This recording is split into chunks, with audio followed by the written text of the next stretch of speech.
Guys, welcome for YouTube channel. ಯಾರಾದರೂ ನನ್ನ ಚಾನಲ್ನ ಸಬ್ಸ್ಕ್ರೈಬ್ ಮಾಡದೆ ನೋಡ್ತಾ ಇದ್ದರೆ ಪ್ಲೀಸ್ ಒಂದು ಸಬ್ಸ್ಕ್ರೈಬ್ ಮಾಡ್ಕೊಳ್ಳಿ. ಇವತ್ತು ನಿಮ್ಮ ತಮ್ಮನೇಲಿ ನೋಡ್ತಿದ್ದಂಗೆ ಗೊತ್ತಾಗುತ್ತೆ. ಇವತ್ತು ಬದನೆಕಾಯಿ ಎಣ್ಗಾಯಿನ ಮಾಡೋದು ಹೇಗೆ ಅಂತ ನಾನು ಹೇಳ್ಕೊಡ್ತೀನಿ. ತುಂಬ ಸುಲಭವಾಗಿದೆ, ಟೇಸ್ಟಿಯಾಗೂ ಇರುತ್ತೆ. ಬನ್ನಿ, ಒಂದು ಪಾತ್ರೆ ಬಿಸಿ ಆಗಲಿಕ್ಕೆ ಇಟ್ಬಿಟ್ಟು ಅದು ಬಿಸಿ ಆದಮೇಲೆ 2 ಸ್ಪೂನ್ ಆಗುವಷ್ಟು ಶೇಂಗಾ ಬೀಜನ ಹಾಕ್ಕೊಳ್ಳಿ.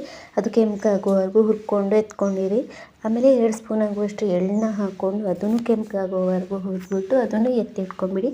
ಆಮೇಲೆ ಅರ್ಧ ಕಪ್ ಆಗುವಷ್ಟು ತೆಂಗಿನಕಾಯಿ ತುರಿಯನ್ನು ಹಾಕಿ ಅದನ್ನು ಸ್ವಲ್ಪ ಕೆಂಪಾಗುವವರೆಗೂ ಹುರಿದ್ಬಿಟ್ಟು ಆಮೇಲೆ ಎತ್ತಿಟ್ಕೊಂಡು ಎಲ್ಲನೂ ಮಿಕ್ಸಿನಲ್ಲಿ ಹಾಕ್ಕೊಂಡು ಪುಡಿ ಮಾಡ್ಕೊಂಡು ಎತ್ತಿಟ್ಕೊಂಡ್ಬಿಡಿ.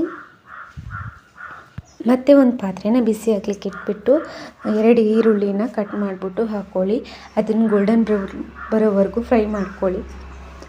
ಹಾಗೆ ಅದಕ್ಕೇ ಒಂದು 3 ತುಂಡು ಶುಂಠಿ, ಹಾಗೆ 3 ಲವಂಗ, 2 ಚಕ್ಕೆ, ಒಂದು 10 ಬೆಳ್ಳುಳ್ಳಿನ ಹಾಕ್ಕೊಂಡು ಅದನ್ನು ಚೆನ್ನಾಗಿ ಸ್ವಲ್ಪ ಹೊತ್ತು ಫ್ರೈ ಮಾಡಿಬಿಟ್ಟು ಸ್ವಲ್ಪ ಕರಿಬೇವನ್ನ ಹಾಕ್ಬಿಟ್ಟು ಅದನ್ನು ಫ್ರೈ ಮಾಡಿ ಅದನ್ನು ಮಿಕ್ಸಿ ಜಾರಿಗೆ ಹಾಕ್ಕೊಳ್ಳಿ.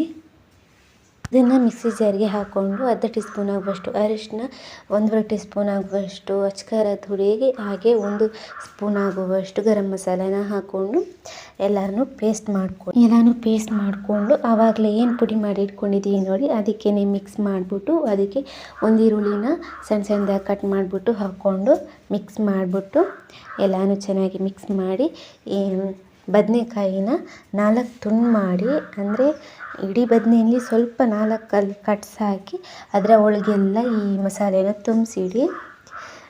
ಎಲ್ಲ ಬದನೆಕಾಯಿಗೂ ಹಾಗೇ ಮಾಡಿಬಿಟ್ಟು ಉಳಿದಿರೋ ಮಸಾಲಾನ ಹಾಗೆ ಇಟ್ಬಿಡಿ.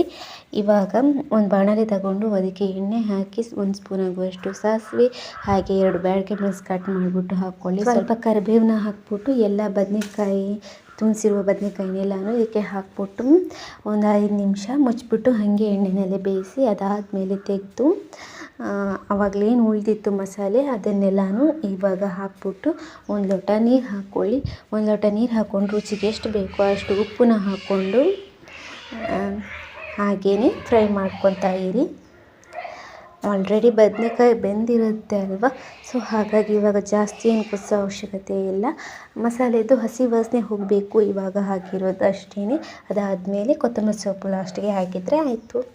ಬದನೆಕಾಯಿ ಎಣ್ಗಾಯಿ ರೆಡಿಯಾಗಿರುತ್ತೆ. ಚಪಾತಿಗೆ, ಮುದ್ದೆಗೆ, ಅನ್ನಕ್ಕೆ ಸೂಪರಾಗಿರುತ್ತೆ. ನೀವು ಮನೇಲಿ ಟ್ರೈ ಮಾಡಿ.